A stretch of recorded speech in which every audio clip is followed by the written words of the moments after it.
متام الشمس جنحت للغروب وعانقت الأمصار، بدا خلي علي مثل القمر من زاوية داره، أشوف الزين جالس في عيونه نظرة المحتار، وأنا يشهد علي الله لنظرات محتارة.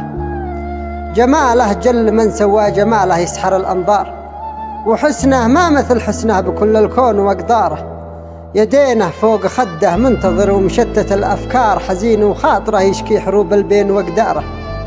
تعال أحلف بمن سواه أنه لو يمر نهار ما أشوفه ولا علما يجيني عنه وأخباره، قسم ما أحس بالراحة ولا هنا مقعدي بالدار، فهو شمسي وظلي والقمر والنجم أنواره.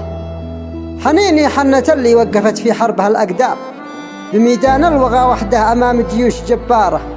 حنين اللي شكا خذلان قومه والزمن بهجار، وخلونه الحالة في دروب الموت واختاره. شكيت البعد والفرقة، شكيت الواقع الغدار، شكيت البعد ذي نفسي تعاني منه منهاره. غدا وضعي حزين بفرقته معدوم الاستقرار، غرامه بحر لكني سمك عالق بصناره.